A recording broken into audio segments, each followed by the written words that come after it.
Good morning everyone. देखिए, आज की क्लास में हम आपको बताएंगे noting, drafting, drafting and issue of order. ये क्या चीज़ है, क्या प्रोसीजर इसके लिए फॉलो किया जाता है। और आई होप ये वीडियो देखने के बाद आपको ये तीन चीज़ कंफर्म हो जाएंगी। क्या कि ड्राफ्ट फॉर अप्रूवल लिखना है या नहीं लिखना, एसडी लिखना है या नहीं लिखना। तीसरा, प्रोसीजर, ये ड्राफ्टिंग, नोटिंग, ये क्या चीज़ है, क्यों कर रहे हैं, वाई। स्किल टेस्ट में क्या रेलिवेंस इसका है, ये क्यों रखा गया है स्किल टेस्ट। ठीक है। इस सबको देखने के बाद लास्ट में एक क्वेश्चन प्रोवाइडेड है नोटिंग का।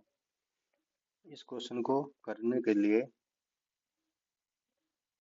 क्या नॉलेज चाहिए, तो उसका जो फॉर्मेट है वो नीचे दिया गया है। तो इस फॉर्मेट की बात करेंगे। उसके बाद ऑफिशियल फॉर्मेट क्या होता है उसकी बात करेंगे। और हमने इस तरह से क्यों नहीं लिखा, ऐसे क्यों लिखा, सब कुछ साइड में, ये सब बात इस वीडियो में करेंगे। तो इससे पहले सबको डिलीट कर लेते हैं। Clear all, clean file.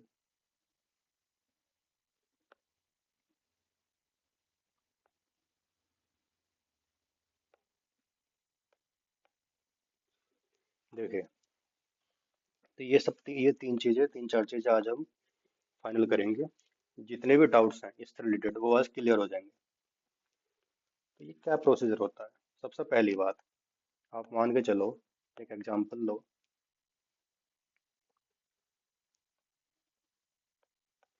ये एक डिपार्टमेंट है आपका, ठीक है। इसमें डीलिंग हैंड होता है, उससे ऊपर सीनियर होते हैं, under secretary, section O, ASO, SO, under secretary, deputy secretary, chief secretary, इस तरह से डिपार्टमेंट होता है। ये CSMOP के चैप्टर में दिया गया है कि डिपार्टमेंट किस किस तरह से डिवाइडेड होता है, ब्रांच में, सेक्शन में, डिवीजन में। डिवीजन का हेड कौन होता है, ब्रांच का हेड कौन होता है। ये तो सब आप जब थ्योरी पढ़ेंगे CVT के लिए तो उसमें है, उसी चैप्टर से ये सब निकल के आता है। तो आओ, तो डिपार्टमेंट के अंदर सबसे पहले एक एप्लीकेशन आई, केस आ गया हमारे पास। उस केस को हैंडल कौन करेगा, सबसे पहला स्टेप क्या होगा, कौन उसको एक्सेप्ट करेगा। तो वो करता है हमारा डीलिंग हैंड। डीलिंग हैंड में कौन होता है, ASO हो सकता है, कोई डीलिंग क्लर्क हो सकता है। अब उसने रिसीट किया केस को, तो पहला स्टेप क्या होगा, receipt of case. Case receipt होने के बाद अब केस स्टार्ट हो गया, तो सबसे पहले उसकी एक फाइल बनानी स्टार्ट हो जाएगी। फाइल बनाएंगे उस केस से रिलेटेड। अब फाइल किस तरह से बनेगी, ये जो हमारे पास आया ये कोई डॉक्यूमेंट ही तो होगा। 1 पेज का हो सकता है, 5 पेज का, 10 पेज का, 200 पेज तक का भी हो सकता है। कोई फाइल हो सकती है, कोई सुप्रीम कोर्ट ऑर्डर हो सकता है, कोई FIR की कॉपी हो सकती है, कुछ भी हो सकता है। केस कुछ भी हो, उससे फर्क नहीं पड़ता। लेकिन उसको सबसे पहले डील कौन करेगा, डीलिंग हैंड। डीलिंग हैंड या डीलिंग असिस्टेंट जो भी है। तो उसको फाइल को, उसको पेपर को, जो रिसीट हुआ हमें, उसको एक फाइल में रखा जाएगा। उस फाइल को हम मार्क करेंगे, और वो फाइल किसके पास जाएगी, डीलिंग हैंड के पास। फाइल मार्किंग वगैरह ये सब अलग चीज़ है, फिलहाल तो हम ये चीज़ है देख रहे हैं कि ये प्रोसीजर होता क्या है। अब जो भी इसके अंदर, इस एप्लीकेशन के अंदर डेटा था, जो भी कुछ लिखा हुआ था, वो डीलिंग हैंड उसको पढ़ेगा, एग्जामिन करेगा। एग्जामिन करने के बाद वो क्या करेगा, जो उसमें फैक्ट लिखे हुए हैं क्या सही चीज़ लिखी हुई है, जिन एप्लीकेशंस की हेल्प से ये इशू रिजोल्व होगा, उन रूल्स को चेक करेगा। इससे रेफर टू प्रेसिडेंट्स, इससे पहले इससे रिलेटेड कोई इशू डिपार्टमेंट में, या कोई इससे पहले कोई पेंडिंग केस तो नहीं है। ये सब चीज़ देखने के बाद एनालाइज करेगा और आइडेंटिफाई करेगा कि पॉसिबल कोर्स ऑफ एक्शन क्या हो सकता है। और ध्यान रखना है possible course of action, final नहीं। फाइनल करने के लिए वो ऑथोराइज नहीं है, वो कॉम्पिटेंट अथॉरिटी करेंगी।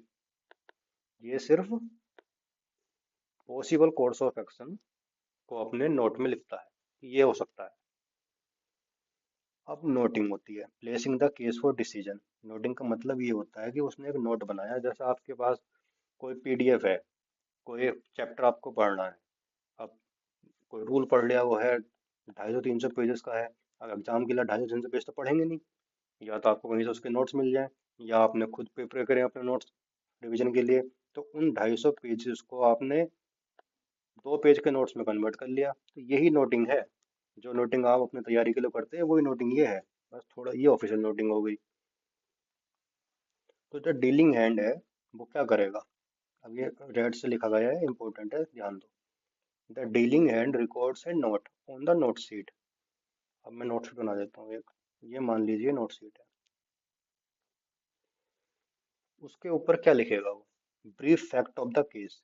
जो केस उसके पास आया है उससे रिलेटेड जो भी ब्रीफ फैक्ट्स हैं वो लिखेगा। रेलिवेंट रूल्स, कौन से रूल्स उससे रेलिवेंट हैं, किन रूल्स की हेल्प से वो इशू सॉल्व हो सकता है, वो सब लिखेगा। एनालिसिस करेगा, अपना एनालिसिस लिखेगा उसमें। और क्लियर रिकमेंडेशन देगा या प्रपोजल देगा।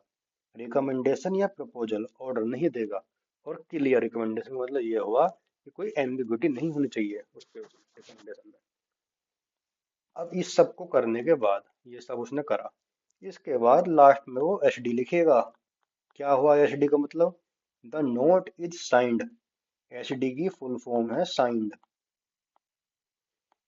ठीक है।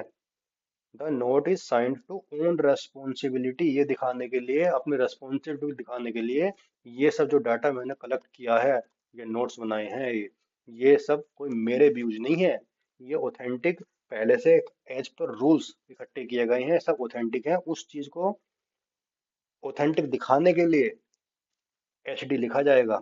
एचडी अपनी रेस्पॉन्सिबिलिटी शो करेगा यहाँ, ये सब मेरे पर्सनल व्यूज नहीं है, मैं अपना रिकमेंडेशन या अपना प्रपोजल नहीं दे रहा। ये सब जो भी प्रपोजल दे रहा हूँ मैं, जो फैक्ट लिखे गए हैं, जो रूल्स का हवाला दिया गया है, ये सब ऑथेंटिक या ऑथराइज्ड पहले से ही हैं, सरकार के द्वारा बनाए गए हैं, पार्लियामेंट के द्वारा, पार्लियामेंट से पास करे गए हैं, डिपार्टमेंट ने कोई रूल्स एंड रेगुलेशन बना रखी हैं।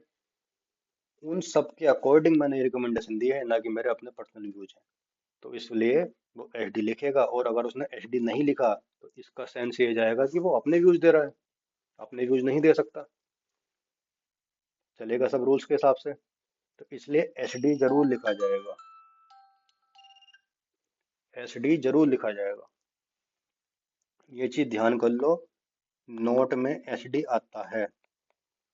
अभी सिर्फ इतनी ही बात याद रखनी है एच डी से रिलेटेड, और कहाँ आता है कहाँ नहीं आता वो मैं अभी इसी वीडियो में बताऊंगा आपको। लेकिन फिलहाल जो पहला पॉइंट आपको याद रखना है वो ये है कि जब भी आप नोटिंग करेंगे एग्जाम में, तो उस नोटिंग में एच डी जरूर लिखना है। अब इसने नोट बना लिया, नोट बनाने के बाद क्या हुआ, the file moves upward through supervisory level. अब इससे सीनियर के पास जाएगा, या नोट फिर उससे सीनियर के पास जाएगा, ऐसे करता करता वो कॉम्पिटेंट अथॉरिटी के पास पहुंचेगा। और जिस भी स्टेप पे नोट जा रहा है वो अपने रिमार्क्स में ऐड करते चले जाएंगे, अगर उन्हें कुछ करना है तो, कोई सजेशन देना है कुछ भी। इन सारे रिमार्क्स के बाद वो फाइनल पहुंचता है कॉम्पिटेंट अथॉरिटी के पास। कॉम्पिटेंट अथॉरिटी के पास अब नोट पहुंच गया, अब क्या होगा, ठीक है। Each officer record views and sign his remarks. अब ये नोटिंग जो है वो एक्सप्लेन द केस, केस का एक एक्सप्लेनेशन होता है, और वो हेल्प करता है डिसीजन बिल्डिंग में अथॉरिटी के लिए, ठीक है। अब ये नोट प्रिपेयर हुआ था, ये नोट डीलिंग हैंड ने प्रिपेयर किया, ठीक है। अब यह दो केस बनते हैं। दो केस क्या बनेंगे, कि उसने नोट बनाया और फॉरवर्ड कर दिया आगे। दूसरा केस क्या है, उसने नोट बनाया और साथ में एक ड्राफ्ट भी लिख दिया, ड्राफ्ट फॉर अप्रूवल, ये भी उसने जोड़ दिया साथ में। अब ये दोनों चीज कंबाइंड आगे फॉरवर्ड हो रही है। तो अब ये दो केस बन गए, इनको दो केस को हम देखते हैं कैसे होता है। तो केस ए हमारा है नोटिंग सेंट विदाउट ड्राफ्ट। ये नॉर्मल प्रैक्टिस है, ऐसा ही होता है, नोट आपने बनाया फॉरवर्ड कर दिया। तो जो कॉम्पिटेंट अथॉरिटी है वो कंसिडर करेंगे नोटिंग को। नोट उनके पास पहुंच गया, वो देखेंगे नोट में क्या लिखा है, सारे फैक्ट। अब उनके पास इतना टाइम नहीं है कि वो पूरे 200 250 पेज की पीडीएफ पढ़ें या फाइल पढ़ें। एक उनके पास किसी डिपार्टमेंट के ही ऑफिशियल ने, गवर्नमेंट ऑफिशियल ने एक नोट बना के दे दिया, तो वो उस पर विश्वास कर सकता है। और उसी विश्वास को दिखाने के लिए ये एसडी लिखा गया था कि ये मेरा अपने व्यूज नहीं है, ये रूल्स एंड रेगुलेशन के हिसाब से ही है। तो कॉम्पिटेंट अथॉरिटी क्या करेगी, कंसिडर करेगी नोटिंग को, फिर रिकॉर्ड अप्रूवल और decision of the note sheet, on the note sheet. वो अपना अप्रूवल देगी, अपना डिसीजन देगी, और वो नोट शीट पे लिख देगी। उस अप्रूवल के बाद the file come backs for drafting. अब ये वापस घूम के यहीं आएगी डीलिंग हैंड के पास। अब ये डीलिंग हैंड का काम क्या हो जाएगा कि भाई साहब अब बनाओ आप ड्राफ्ट। अब ड्राफ्ट बनाओ, नोट आपने बना दिया था, डिसीजन लिया गया है, अब इस डिसीजन को कन्वे करने के लिए ड्राफ्ट बनाओ। अब ये ड्राफ्ट बनाएगा, तो ये फाइनल ड्राफ्ट नहीं है, ये सिर्फ एक डीलिंग हैंड एक ड्राफ्ट बना के इसे वापस कॉम्पिटेंट अथॉरिटी के पास भेजेगा। वो वहाँ जब फाइनल ऑर्डर देंगे। ये तो सिर्फ एक ड्राफ्ट की कॉपी बना के कि भाई इस तरह से फॉरवर्ड बना के भेज देगा जो भी वहां से ऑर्डर आया है। तो अब ये क्या करेगा, सबसे पहले सबसे ऊपर ड्राफ्ट और अप्रूवल लिखेगा। ड्राफ्ट और अप्रूवल, अगर ये नहीं लिखा तो इसका मतलब ये हो गया ये फाइनल ड्राफ्ट है। फाइनल ड्राफ्ट की डीलिंग हैंड की हैसियत नहीं है कि वो फाइनल ड्राफ्ट इशू करे, तो वो ड्राफ्ट और अप्रूवल ही लिखेगा। तो ये चीज कंफर्म करो, सबसे पहले अपना माइंड करो कि ड्राफ्ट और अप्रूवल लिखा जाएगा।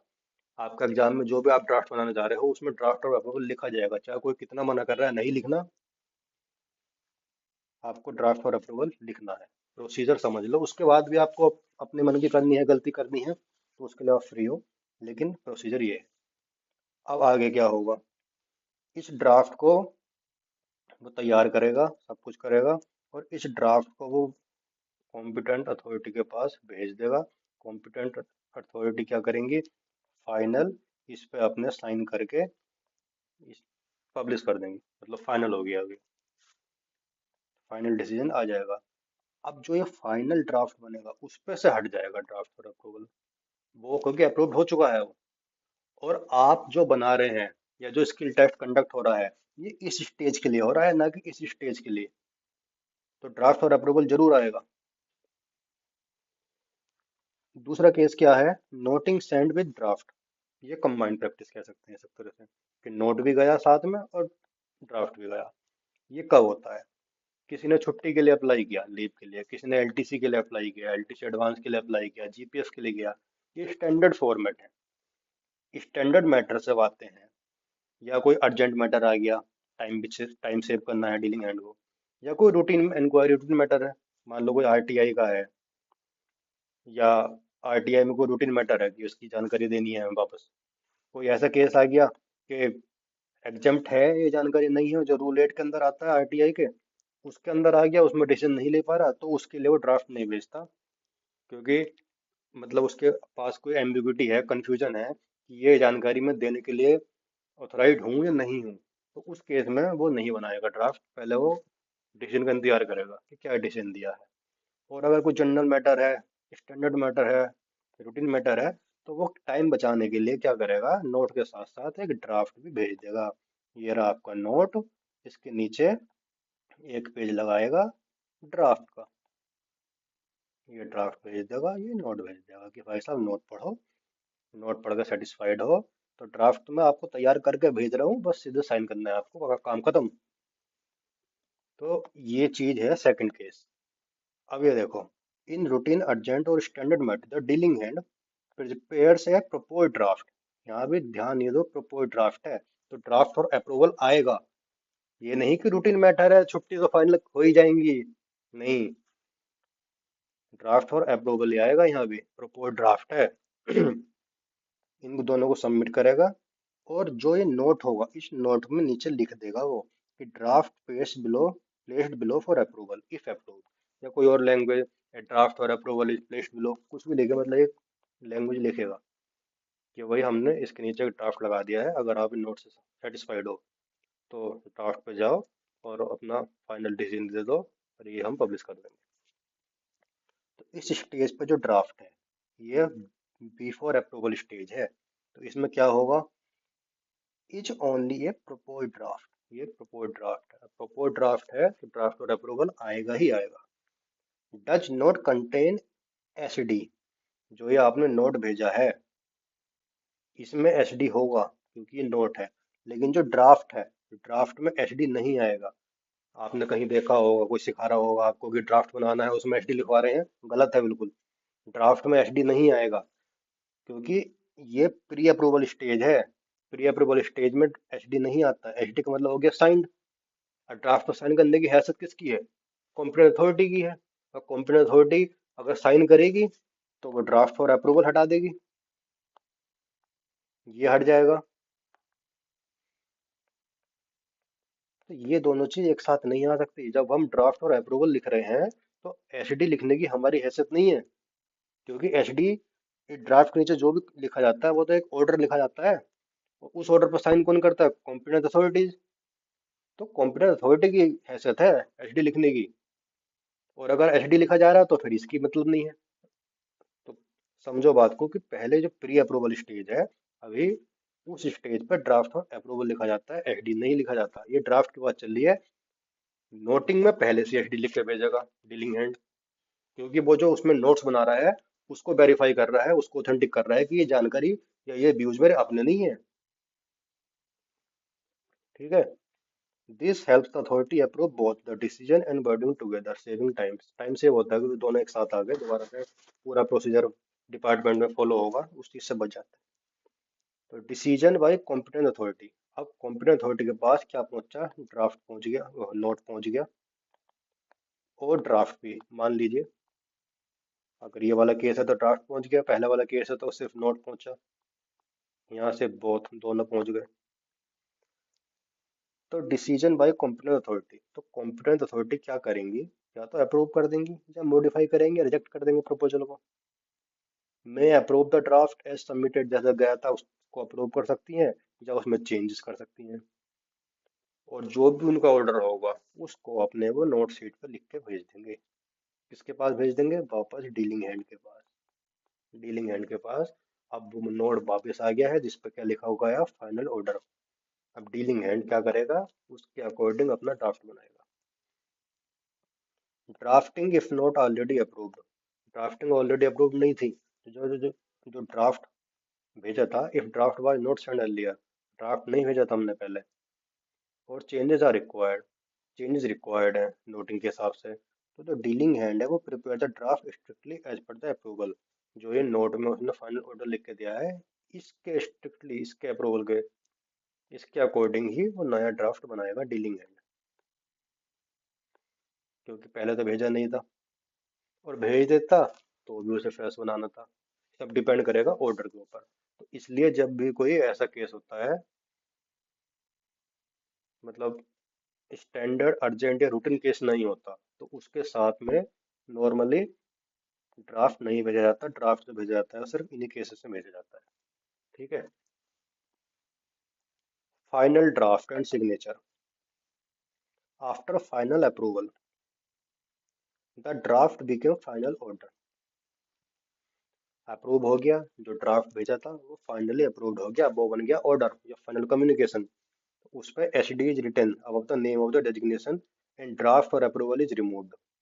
ठीक है।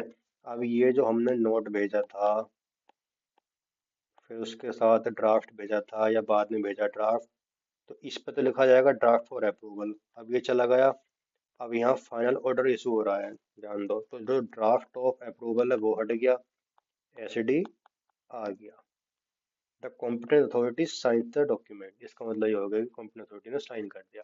और अगर कॉम्पिटेंट अथॉरिटी फिजिकली साइन कर रही है, तो फिजिकल साइन कर रही है तो भी एसडी नहीं लिखा जाएगा आपको, ये सभी, क्योंकि फाइनल ऑर्डर तो आपको नेट पे कोई भी मिल जाएगा, आप कोई भी डाल दो, OM of ministry of health या मिनिस्ट्री ऑफ होम मिनिस्ट्री डाल दो, तो कहीं से भी देखोगे तो सिग्नेचर अगर वहाँ है तो एसडी कहीं नहीं मिलेगा आपको।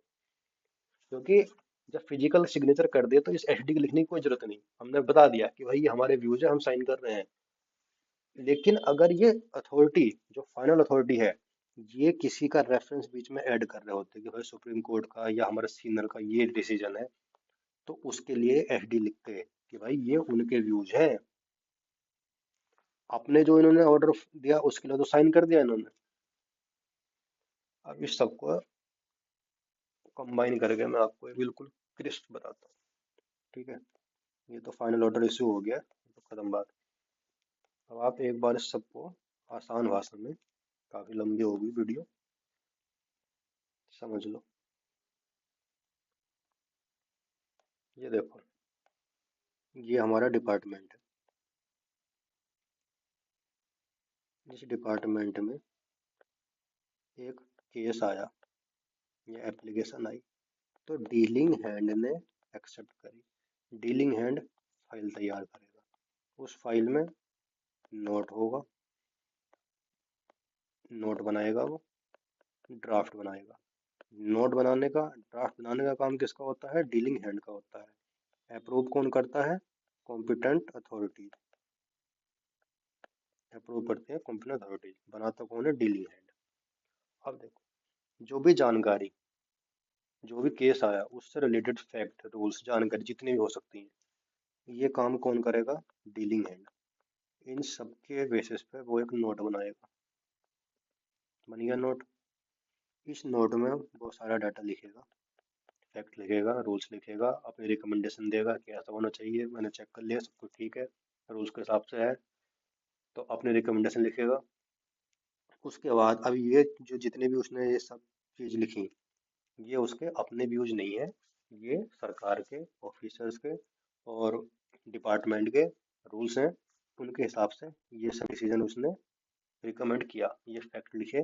तो यहाँ वो एचडी जरूर लिखेगा, ये दिखाने के लिए कि ये मेरे अपने नहीं है, लेकिन वेरीफाइड है, ये ऑथेंटिक है, साइन डॉक्यूमेंट्स हैं सभी, तो ये सब लिखेगा।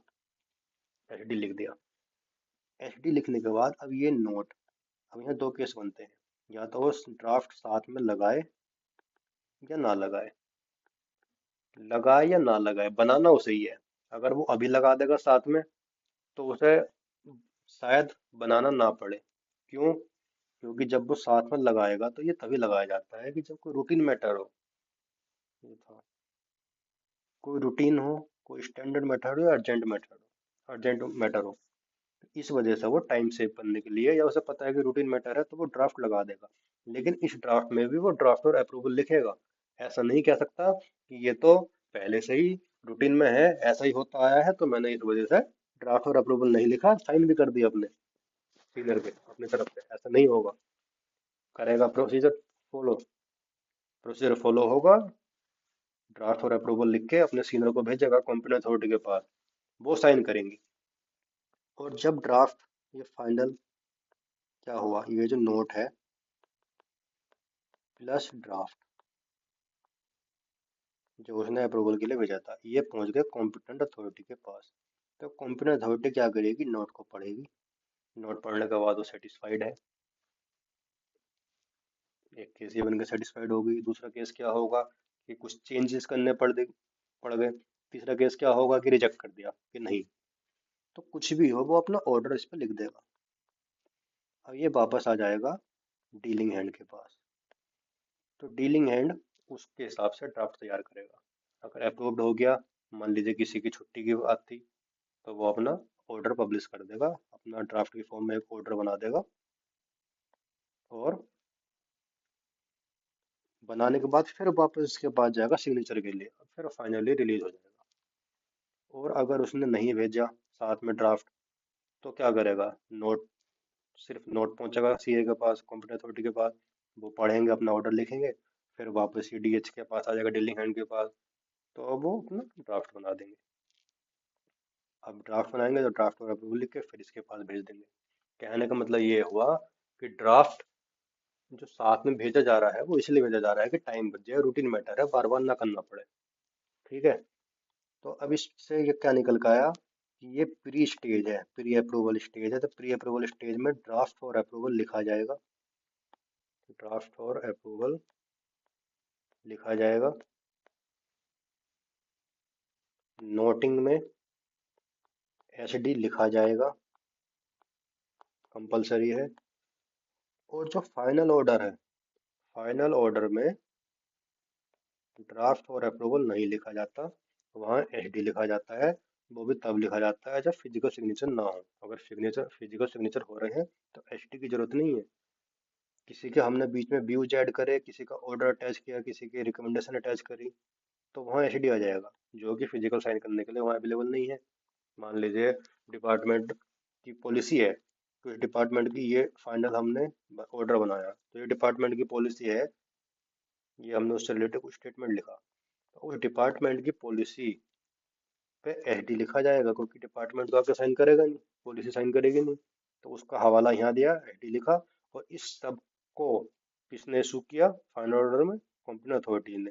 तो वो अपना साइन कर देंगे, अपना नाम लिखेंगे, डेजिग्नेशन। अब बात करते हैं क्वेश्चन की।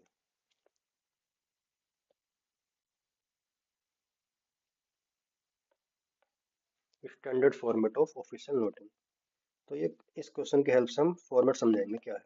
देखो पहला क्वेश्चन है, the staff selection commission is conducting a competitive examination for recruitment of junior engineer civil and electrical in Feb 2026 with advertisement number this dated this.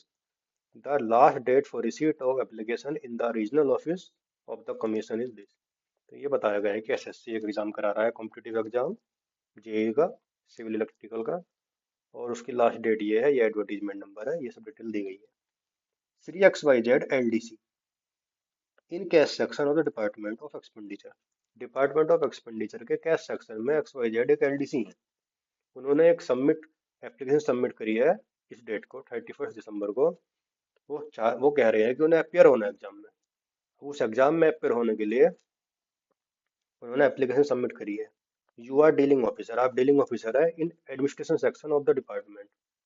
Administration में आप डीलिंग ऑफिसर है, और आपको अलॉट किया गया है, रिसीट भी है, with remark of DS. DS का रिमार्क है, asking how many more officer have applied for the set post. अब ये रिमार्क देखो, ये अगर नोट में लिखेंगे तो ये एज इट इज लिखेंगे, इसमें हम वर्ड भी चेंज नहीं कर सकते, क्योंकि ये रिमार्क डीएस का है, उनके बोले हुए शब्द है, उनके ऑफिशियल शब्द है।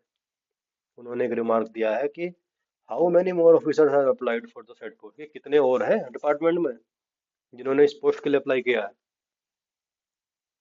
Please open a new file, ये फाइल नंबर हमें गिवन है, तो हम अपनी तरफ से फाइल नंबर ऐड नहीं करेंगे, वहाँ जो गिवन है ये लिखेंगे।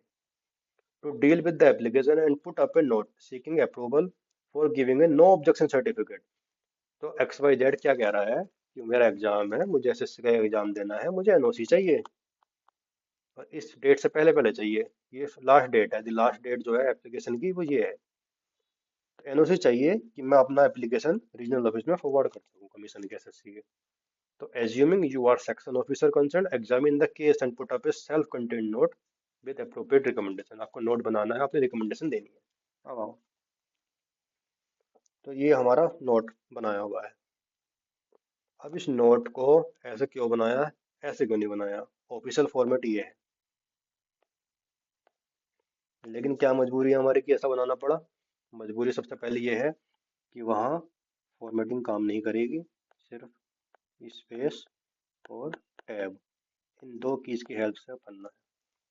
तो इसलिए जो भी सेंटर में था, जो भी ये सेंटर में था, इसको कहाँ शिफ्ट कर दिया, लेफ्ट में। क्योंकि नोट पैड का कोई सेंटर नहीं होता, कोई की काम नहीं करेगी, कोई शॉर्टकट काम नहीं करेगा। अब स्पेस देके या टैब दबा दबा के सेंटर में लाओगे, पहली बात तो इस सेंटर में आएगा नहीं आपसे, आपको पता ही नहीं पेज की कितनी चौड़ाई है। जो आपको दिखाई दे रहा है स्क्रीन पर उसी के हिसाब से सेंटर में कर सकते हैं, जैसे सबमिट करोगे वो फॉर्म बदल जाता है, इधर उधर हो जाते हैं सभी। तो लेफ्ट में पहुंचा दो सबको, जो ये सब लिखा गया है ये सब लेफ्ट में आ गया। ये मजबूरी स्किल टेस्ट की है, सभी के साथ है, तो इसके कोई मार्क्स ना तो मिलेंगे आपको ना कटेंगे। मार्क्स किस चीज़ के मिलेंगे? इस इन्फो के जो आपको इसमें लिखनी है। अब इसमें दो चीज़ है, क्या लिखना है, किस तरह से लिखना है, पहली चीज़ तो ये हो गई। दूसरी चीज़ हो गई कि भाई आपकी राइटिंग स्किल कैसी है, और इस तीसरी चीज़ मैटर करेगी इसमें, टाइपिंग स्पीड। अब देखो, तो सबसे पहले लिखेंगे हम फाइल नंबर। फाइल नंबर अपनी तरफ से नहीं लिखेंगे यहाँ, अपनी तरफ से कब लिखते हैं, जब दिया ना गया हो। यहाँ दिया गया फाइल नंबर, तो ये फाइल नंबर यहाँ दे दिया, लिख दिया हमने। पहला पॉइंट हो गया। इसके बाद लिखेंगे government of India, ministry of finance, department of expenditure. Government of India के अंडर में मिनिस्ट्री ऑफ फाइनेंस आ गई। मिनिस्ट्री ऑफ फाइनेंस का डिपार्टमेंट है डिपार्टमेंट ऑफ एक्सपेंडिचर। ठीक है। अब आपको ये ध्यान रखना है कि जब हम ड्राफ्ट बनाते हैं तो उसमें हम गवर्नमेंट ऑफ इंडिया के नीचे लिखते हैं भारत सरकार हिंदी में, फिर मिनिस्ट्री के नीचे भी लिखते हैं मंत्रालय, फिर डिपार्टमेंट के भी लिखते हैं विभाग। तो ये सब ड्राफ्टिंग में होता है, क्योंकि ड्राफ्ट बाद में फाइनल इशू होते हैं वो आम पब्लिक के लिए भी खुले होते हैं। ये तो इंटरनल मैटर है, ऑफिसर को नहीं बताना कि भाई गवर्नमेंट ऑफ इंडिया को हिंदी में भारत सरकार बोलते हैं, उसको पता है, उसको नहीं बताना, तो उसमें ये लिखने की जरूरत नहीं है, सिर्फ इंग्लिश में लिखेंगे government of India, ministry of finance, department of expenditure. इसके बाद आएगा हमारा सब्जेक्ट। सब्जेक्ट यहाँ लिखेंगे हम, और सब्जेक्ट के लिए क्या बात ध्यान रखनी है, ना तो बहुत छोटा सब्जेक्ट हो ना बहुत बड़ा सब्जेक्ट हो। एक आधे से एक लाइन तक का सब्जेक्ट ठीक है, और सब्जेक्ट रेलिवेंट होना चाहिए। जिस चीज की हम बात कर रहे हैं, जो चीज लिख रहे हैं, एक तरह से ये टाइटल है किसी भी चीज का, जैसे पैसेज का टाइटल बताते हैं ना, वो चीज है। तो ये सब्जेक्ट लिखा हमने। सब्जेक्ट लिखने के बाद ये जो अगला स्टेप है, ये है डॉकेटिंग। कैसे करते हैं अभी बताऊंगा, लेकिन फिलहाल इतना समझो कि ये डॉकेटिंग है। इसमें आप या तो इसे यहाँ से लेफ्ट से लिख दो, या एक बार टैब की दबा के या सेंटर थोड़ा सा आगे बढ़ा दो, ये आपके ऊपर है। लेफ्ट में लिखो कोई दिक्कत नहीं है, यहाँ लिखोगे कोई दिक्कत नहीं है, यहाँ लिखने से कोई एक्स्ट्रा मार्क्स नहीं मिलेंगे, लेफ्ट में लिखने से कोई मार्क कटेगा नहीं आपके ऊपर। अब इसके बाद ये जो पूरा आया, ये हमने रिमार्क ऐड करा। रिमार्क किसका ऐड करा, डीएस का। ये हमसे क्वेश्चन में कहा गया था, with the remark of DS asking how many more officer have applied for the said post. अब ये रिमार्क हमने यहाँ इन्वर्टेड कॉमा में लिख दिया, how many more officers have applied for the said post, full stop भी आएगा। अब ये हमारी हमारे व्यूज नहीं है, ये अपनी तरफ से नहीं पूछ रहे हम, ये हमसे कहा गया है, रिमार्क दिया है डिप्टी सेक्रेटरी ने। और रिमार्क दिया है तो ये चीज हम कैसे दिखाएंगे कि ऑथेंटिक बात है, एच डी लिखकर। एच डी यहाँ लिखेंगे कि ये साइंड है, ऐसे नहीं कि अपनी तरफ से किसी ने भी घुसा दी बीच में।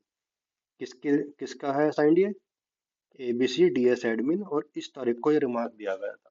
तो ये चीज लिखने के बाद, तो ये चीज कब लिखनी है, जब हमसे क्वेश्चन में रिमार्क दिया गया हो। अगर क्वेश्चन में रिमार्क नहीं दिया गया तो इस पूरी चीज को स्किप कर देना, यहाँ के बाद डायरेक्ट यहाँ आ जाना रेफरेंस पे, इसके बाद सीधे यहाँ आ जाना। ये तभी लिखना है जब हमसे दिया गया हो, हर बार नहीं दिया जाता है, कभी कभी दिया जाता है, अगर दिया गया तो लिखना है, फिर स्किप नहीं करना। अब रेफरेंस, रेफरेंस में पीयूसी या एफआर, दोनों चीज नहीं लिखनी हो, अभी दोनों चीज लिखे हो। ये आपको पता होगा कि पीयूसी क्या होती है, एफआर क्या होता है। पेपर अंडर कंसिडरेशन पीयूसी, और एफआर फ्रेश रिसीट। इसमें से जो भी आपके पास एप्लीकेशन आई डिपार्टमेंट में, या तो वो पहली बार आई है, या वो पहले से चल रही है, उससे रिलेटेड कुछ फ्रेश रिसीट आई है, तो उसके हिसाब से ही आपको कोई सा एक लिखना है। क्या लिखना है वो आपको पता होना चाहिए। देखो, पीयूसी और एफआर एक ही चीज तो होगी कोई सी, जिसके बेस पे सब नोटिंग हो रही है, जिसका रेफरेंस पे आप कर रहे हो। अगर पीयूसी है तो पीयूसी लिखो, एफआर है तो एफआर लिखो। क्या होती है पीयूसी, पेपर अंडर कंसिडरेशन। आपके पास डिपार्टमेंट में एप्लीकेशन आई, उसको आपने पढ़ा, उस बेस पे सब कुछ कर रहे हो, तो वो पेपर है, कंसिडरेशन के अंदर है, वो लिखेंगे। मान लीजिए इशू पहले से चल रहा है कोई, इशू चलते चलते कोई बीच में एक नया इशू आया, उससे रिलेटेड कोई दूसरी एप्लीकेशन आई, तो उसे बोलेंगे फ्रेश रिसीट, तो फ्रेश रिसीट लिखा जाएगा। तो यहाँ एक चीज लिखे जाएंगे, ये फॉर्मेट बताने के है, क्वेश्चन के हिसाब से यह पीयूसी आएगा या फार नहीं आएगा, सिर्फ बताने के लिए है कि फॉर्मेट में कुछ भी आ सकता है। अब ये हमने लिख दिया, the matter relates to subject, ये सारी कहानी लिख दी। ये सारी कहानी आपकी राइटिंग स्किल की है कि नोट कैसे लिखा जाता है। मैं बता रहा हूँ आपको फॉर्मेटिंग कैसे करती है, कैसे लिखना है वो। ये आप प्रैक्टिस से आएगी, राइटिंग स्किल से आएगी, क्या लिखना है। इसके मेथड्स भी हैं। मेथड में क्या है कि स्टार्टिंग कैसे करनी है, एंड कैसे करना है। जैसे स्टार्ट में ये हो गया, the matter relates to subject mentioned हो, इन दिस रिगार्ड ये बात, ये सब चीज इसमें हो गई। इसके बाद in the view of the request may be considered favourably subject to approval from concern authority. और हमने क्या किया था, a draft for approval is attached below for signature. Draft हम साथ में लगा के भेज रहे हैं।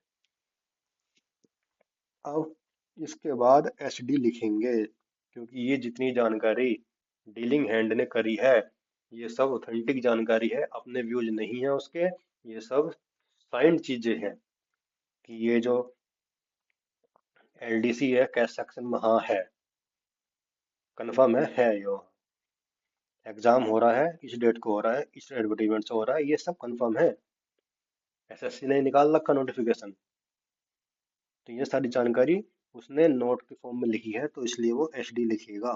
अगर एचडी नहीं लिखा तो इस चीज की क्या गारंटी है सही लिखी नहीं लिखी। तो एचडी लिख के वो ये चीज दिखा रहा है कि ये जानकारी मैंने मेहनत से फैक्ट को सर्च करके बढ़िया से देख के कि ऑथेंटिकेट फैक्ट है तब लिखा है। उसके बाद वो अपना नाम लिखेगा, अपनी डेजिग्नेशन लिखेगा और डेट लिखेगा। डेट के बाद अपने नेक्स्ट ऑफिसर को एड्रेस कर देगा। तो वहाँ सेक्शन ऑफिसर से आगे कौन आता है, अंडर सेक्रेटरी। तो अंडर सेक्रेटरी को वो एड्रेस कर देगा। ये आपको हो गया नोट। अब इसमें एक बात आई थी, डॉकेटिंग कैसे करते हैं। ये जो था डॉकेटिंग, ये वाली बात, ये कैसे करते हैं। ये देखो ये क्या लिखा है, सीरियल नंबर ऐसे ही लिखना है शॉर्ट में। उसके बाद ये आर का मतलब हुआ रेफरेंस, सी ओ आर का मतलब हुआ करस्पोंडेंस, ये इसकी शॉर्ट फॉर्म है। आर का मतलब हुआ रेफरेंस, और पी का मतलब हुआ पेज नंबर।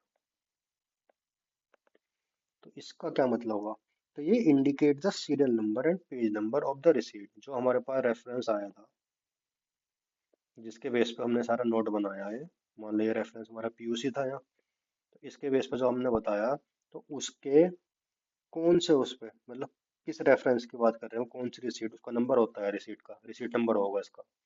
तो वो नंबर यहाँ आ जाएगा। और उसके कौन से पेज पे, तो ये पेज नंबर का कॉलम है।